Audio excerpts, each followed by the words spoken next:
As it is 6:30, I'm going to convene the Water Sewer Commission meeting of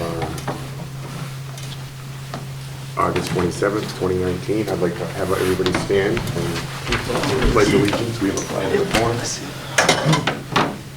I pledge allegiance to the flag of the United States of America and to the republic for which it stands, one nation, under God, indivisible, with liberty and justice for all. Thank you. I think we're going to go, as we have an open meeting scheduled for 7 p.m. tonight, I think we're going to start with superintendent updates so we can get some of that stuff behind us.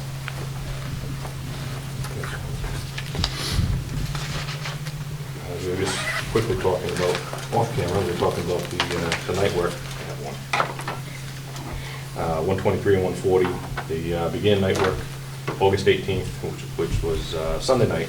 First 2 nights went off, no complaints. And then the delays began because of the concert schedule, which is part of the Mass DOT limitations on the permit. They're not allowed to work any night that there is a concert in town, before, during, or after the concert. Any Thursday before a holiday weekend, Monday itself, the holiday. So it's really put a damper in the schedule of getting out of the intersection. The traffic signals have been changed due to cutting the loops, which is required in order to get the sewer pipe in the ground. The loops will be replaced or repaired when the final paving is to be finished. It looks like that delay may be lengthy, so the timed sequence will remain in effect until that delay is taken care of. And the concert schedule, I'll pass it down here, these are the nights that they are not allowed to work. Luckily, we're at the end of the concert season, so we only have probably 4 or 5 more coming up that will delay the project. The concern here is that what do they do with their crew if they can't do a full night's work, a full week's work, excuse me. 1 night off, not a big deal. Out of the 4, there's 2 of them are Sundays, which is good. Right, so they're going to look at different schedules. Well, Sundays- One's a Friday. Well, Sunday's part of, isn't that when they start first, is Sunday night is their, Sunday that's is their their Monday. Monday, correct, because it goes into Also, the you it's can't night do work. it after a concert. Okay. They're supposed to work 9 o'clock Sunday is your night work for Monday. Yep, yep. So the limitation is there. They don't work Fridays too, right? They do not. They're not. Fridays, Friday they're done, shows? they're Yeah. done Fridays, right? Yeah, Friday's paving day. Yeah, Friday is actually their Saturday, the way it works out. We have asked for special leniency to work this Thursday prior to the Prior to the holiday. holiday, You know, traffic should be light. It's, you know, you would think most people will be leaving on Friday or Saturday for the Monday holiday. I have not heard if we've gotten any correspondence back that that was allowed or not. And there was also a request to work this Monday night, which we normally would not be allowed to because it is the actual physical holiday. Just a few limitations already moving on that part of the project that has nothing to do with the delays that we've had set from inside Wheaton based on the utility, the lack of being able to mark them out. Basically, Wheaton has been able to provide no assistance with any of their drawings that they cannot find. We had multiple delays. We've moved catch basins, 5 to 10 feet, just to have room between the 2 existing water pipes that are there, the drainage pipes, the steam pipes, the electrical, the conduit. There's a maze No, in there. it's an old campus, Right. and there's a lot of existing infrastructure, and Right. a lot of it's unknown. It is, as was expected. We've replaced and repaired multiple issues that we've come across with drainage pipe down there because we had to remove them to get down deep enough. There were some concerns that we actually did shut the campus down twice in order to have them pass some of the water mains that were there because of the different method that was used to put the pipe together with whoever the contractor was at the time. So there was temporary shoring put in place to support the pipes so there was no movement. They did their excavation completely underneath, installed everything, backfilled it correctly, and that moved on. There's been a few hiccups with the stormwater runoff down there with the past storms we've been having with the heavy deluge of water.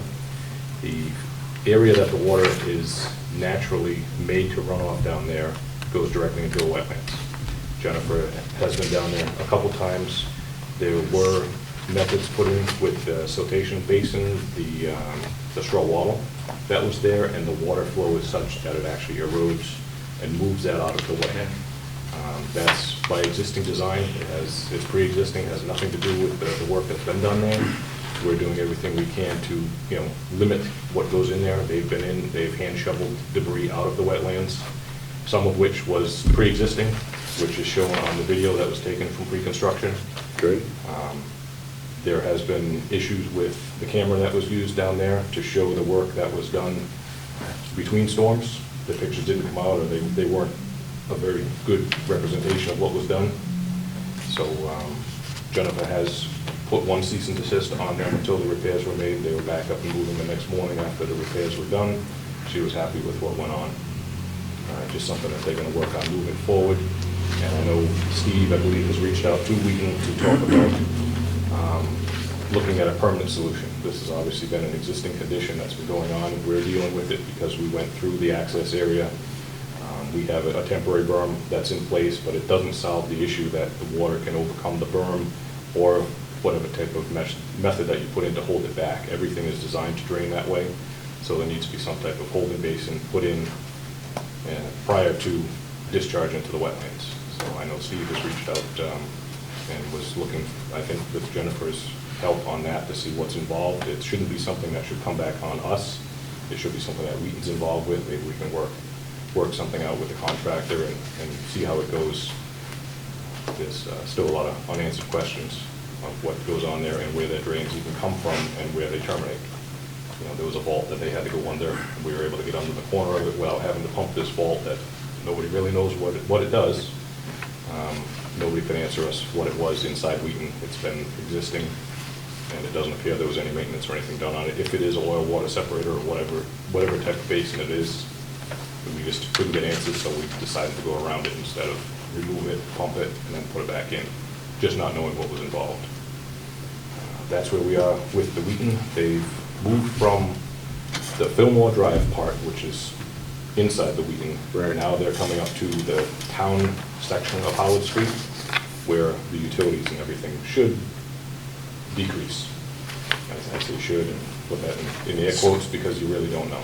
Could be streamlined. That's still their property. It's technically that part of it is town road, but the utilities still go to buildings that are there that are owned by Wheaton. So you're still going to deal with the steam lines, the water lines, the sewer pipe, the drainage. Hopefully not in the madness that they were. They were getting one stick in the ground a day in some sections. That's how bad it was. Did the second crew get started on 123 with the test pitting? The second crew has not gotten started because of the delay in the center, because they're concerned about making the pitch. They don't want to start excavating in the deepest area and be off Right. substantially on their pitch where they haven't got a good line coming across out of the center. And not knowing what the delay is in the center, he doesn't want to bring another crew in, not knowing where the manpower is going to need to shift. It's bad enough now trying to get the days to be filled, one or two pipes in a day, you get your whole crew there. There's a different crew for the night work. And so I'm sure at some point in time, we're going to be looking at some cost for a delay, whether it be change order or something. I can only imagine it's going to come down the road. Just something to keep in the back of your head. Like I mentioned to you earlier, Scott, Jennifer has allowed the test drilling to go on down at 5 and 6. We look like probably second week of September, we should have a crew in there to start the drilling and see just if we can find a viable location within that 400-foot buffer for new replacement wells for 5 and 6, which are drastically in need of repair. Excellent. That's some good news. Treatment plant. Moving along pretty good. There's a lot of things that were installed and really don't have to run down. I'll pass it down if you guys really want to look. It's mostly interior work. Heaters, electrical, chem feed, all that's working now. They need to finish up a few of the standpipes need to be supported, and by design, the concrete pad would actually impede with the bolts on some of the pieces that go together. Right. I've gone down and made a field decision to do a few changes because this is a part that's gonna at some point need to be changed, whether it be 5 years, 10 years, 20 years down the road. You don't wanna deal with concrete on bolts. What about, can you just block around it, make a simple, you know what I mean, a form in Yep. the commercial buildings, we put little diamonds in the ground so you have access to them and then you can fill them in with anything later. Right. Whether it's That- concrete or foam. Very or- similar to what they were doing. All right. They liked the idea of the concrete, so it would absorb some vibration. Yep. What they've done is made the pedestal a little bit smaller, adjustable steel plate on top. Right. We can get the adjustment that we need, and I looked at it, I had no issues with the change. I asked Chris to look at it while he was down there, the site engineer, and he found no issues with changing, or deviating from the original plan. Right. Based on the fact we need to gain access to these areas Yeah. at some point in time. It may not be while I'm here, but No, it's, it just makes it's sense. a maintenance issue, sure. So, small changes have been done. And those bolts are huge. Yes. So they're well anchored and supported in vibrations as long as they're maintained and monitored. That's not, shouldn't be an issue. Yeah, there's actually a vibration damper that's put in at each of the pumps. It's a rubber baffle. You know, it's going to take up any vibration, any movement that's Nice. caused, by vibration on the motor itself. Let's see, that is it.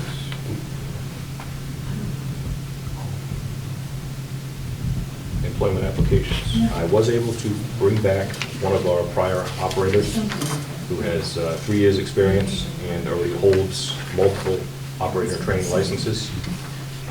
Mike and I had a quick meeting about that. He did the interview with myself and felt that he was the best and most qualified out of the few applicants that we did have. So he will actually be starting after the holiday on the 3rd. What does he have for licenses? C2. 1, 2, 3, and 4 distribution and training, and a 1T OIT treatment. So he Excellent. has the basics. He will need a little bit more contact time in either Right. distribution or treatment to upgrade his licenses to in full status.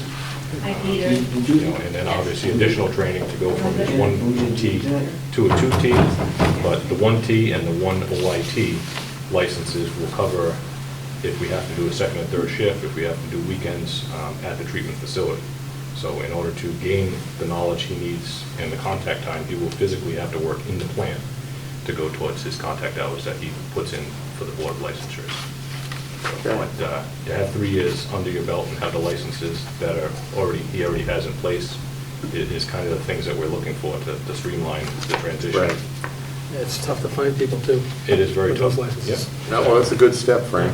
It's one step in the right Did direction. you take just a little bit of a deep breath and, I did not yet. No, I know. You're still carrying it right on that shoulder there. You We'll gotta, get there. you gotta just, come on, it's gonna happen. That is one good step. We will get there. Good work. Union updates. Second meeting went fairly well with the union and Mike Units about creating these new positions and actually having title positions in the union for the primary and the secondary treatment operator, which has to be in place prior to any posting of the job. Give you the waiver? What's that? They give you the waiver? The waiver. Explain. Didn't you say that's to wait 10 days before you can list it with, the union can give you a waiver till? I don't even know if we've got that far yet, to tell you the Oh. truth. That's news to me. Now my shoulder just got a little heavier. Sorry. It's still in contract negotiations. We had a very understandable proposal that came through. We had to shoot down a few of the items that were on there, go back and forth a little bit. I think what we have now will work, and I'm waiting to hear from the union if the union body agrees to the provisions that were set forth by myself and Mike, and hopefully we can get those posted sooner than later. The intent there, hopefully, we'll have internal movement for people that are interested in working in the plant. We have a couple operators now who have obtained the licenses they need for either position. And it was just, basically it was clerical. You had to fill out the paperwork and upgrade your in-training to your in-full because you had the time served and you just weren't told to upgrade the license. And once we see those licenses in hand, or we can get a printout from the Board of Licensures to show the license is in full, that should be enough to satisfy the requirements for DEP to prove that we have the operator that we need for each classification. That's where we are with that, and that's just about everything I got in a nutshell. Excellent.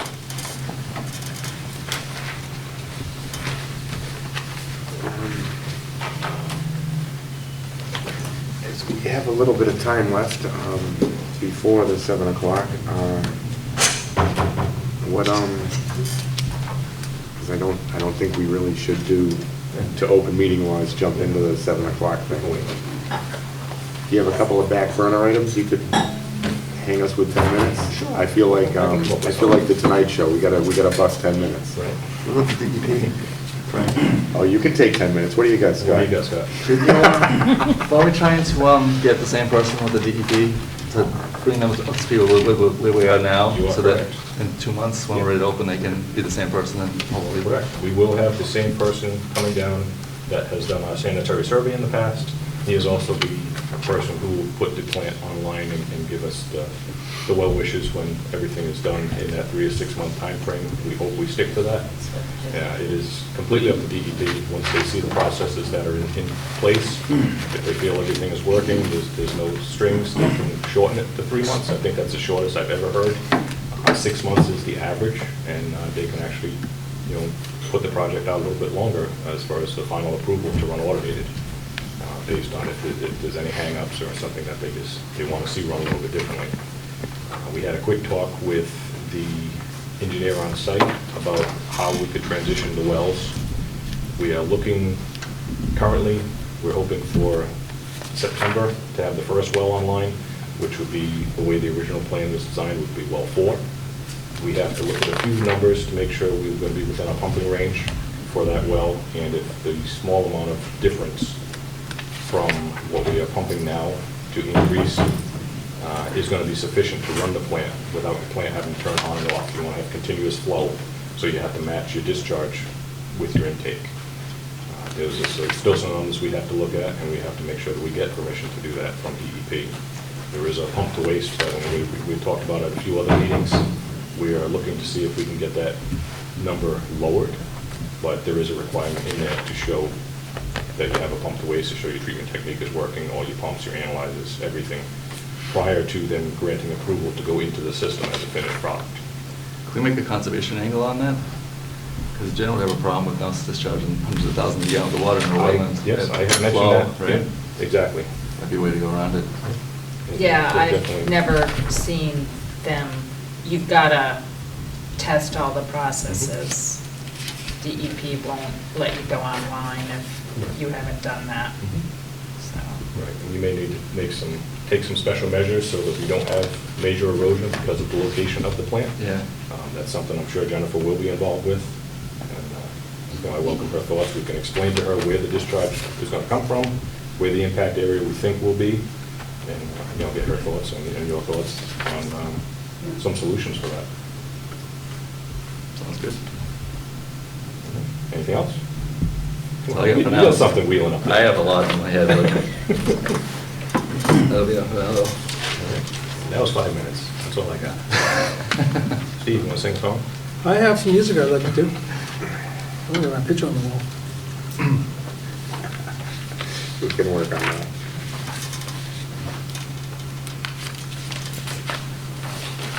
Typically, how much is pumped to waste or filtered to wasted, or how long? Barbara might You help want me to on this answer? one. You Sure, got the no numbers we problem. had talked about. So we have planned a 32-hour startup test. Okay. So that doesn't mean we necessarily have to pump to waste that whole time. Ideally, we'd be able to work with DEP and, maybe make it 16 hours. The key is we want to make sure that everything's working. Sure. And the water's safe before we go into the system. And do you have to do that repeatedly, or? So it's really a matter of testing different systems. So you want to test the plant while the generator's on, while it's off, to make sure. Sure. You want to test to make sure that the chem feed pumps ramp up and down with the flow, all that Right. kind No, of it's- tweaky stuff, so. Are they making you run 2 wells at a time and then another 2 wells to make sure? So we'll do that at the end. So Mm-hmm. we're looking for conditional startup, like we talked about might be well 4, but it might be, 5 and 6, or it might be 5. But so conditional startup on 1 or 2 wells. And what they do is they'll come out and they'll give us approval on those wells. And then we can run to the system with those wells. And then, once we clean the last well and get it ready to go, then we'll do maybe a short 8-hour kind of pump to waste test with that last well. DEP will come out again. It'll probably be a lot quicker that Right. time because he'll have checked everything. More of a confirmation than Right, anything. and then we'll go fully online. So that's what we've done in the past when we've had a couple of wells. Sounds good. Maybe it shakes out a couple of little glitches that don't happen when we're online. Exactly, that's the key. Hopefully, that's the dream. Yeah, I like it. This is a standard design, all right? Yeah, So DEP yeah. must be used to what to look for and they are. everything, right? Okay. Yeah, and they've reviewed the design and everything Right. too, Okay. so. Very good.